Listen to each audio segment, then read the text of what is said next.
की पूजा से किसी को परेशानी नहीं, लेकिन अगर कोई मुस्लिम बादशाह की कब्र पर फूल चढ़ा दे तो वो देशद्रोही। भारत में रावण की पूजा लेकिन मस्जिदों पर हमला, आखिर ये नफरत क्यों? नमस्कार, मैं संयुक्ता देशमुख और आप देख रहे हैं हिंद वॉइस।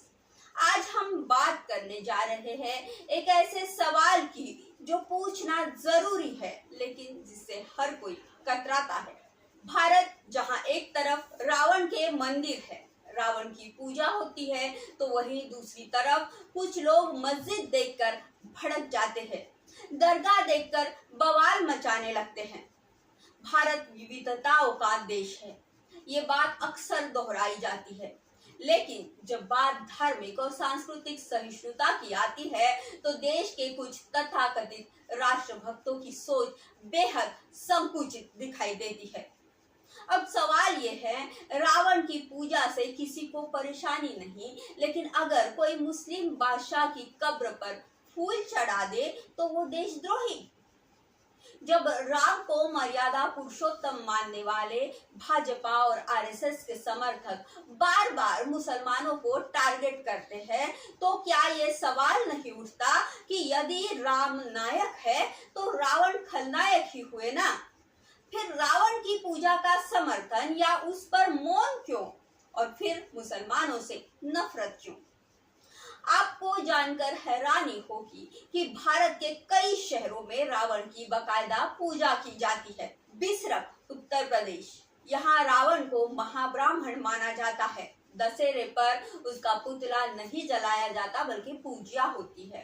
कानपुर, रावण का मंदिर सिर्फ दशहरे के दिन खुलता है और उसकी दूध से अभिषेक कर पूजा होती है। मंदसौर में रावण यहाँ दामाद के रूप में पूजनीय है।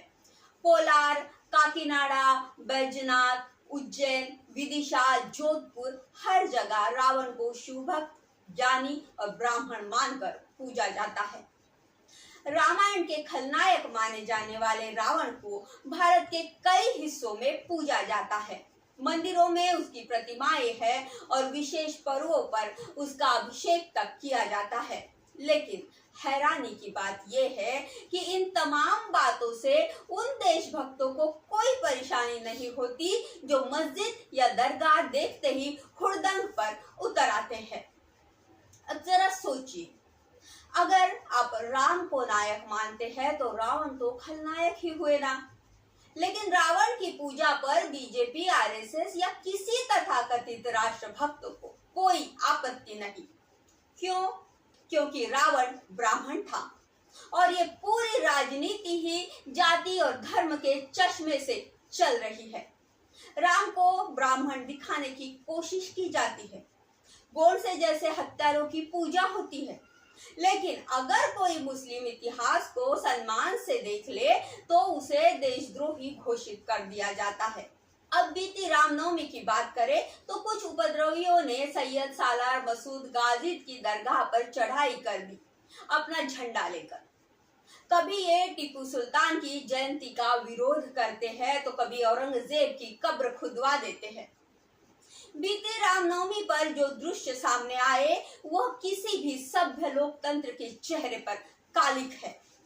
सैयद सालार मसूद की दरगाह पर अपना झंडा लेकर चढ़ जाना, जानबूझकर दंगा भड़काने की कोशिश करना, ये सब उस मानसिकता को दर्शाता है जो भारत के मुस्लिम नागरिकों को दोयम दर्जे पर लाकर खड़ा करना चाहती है। मगर रावण की पूजा, क्योंकि वो हमारे धर्म का हिस्सा है। तो अब सवाल ये है, क्या ये लड़ाई धर्म की है?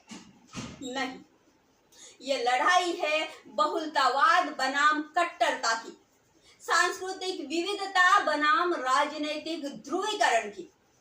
दरअसल ये लड़ाई राम बनाम रावण की है ही नहीं, ये लड़ाई है सांस्कृतिक बहुलता बनाम सत्यवादी राजनीति की।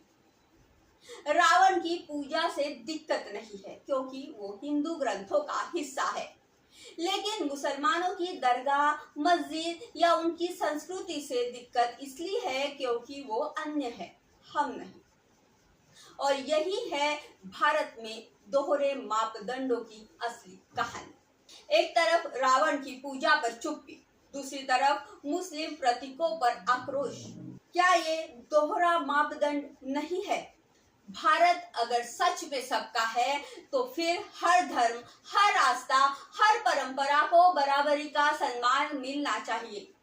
अगर रावण की पूजा स्वीकार है तो मस्जिद, दरगाह और मुस्लिम इतिहास का सम्मान भी स्वीकार होना चाहिए।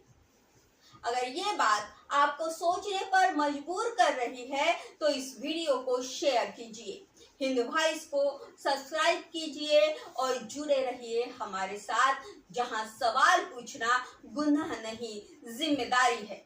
धन्यवाद।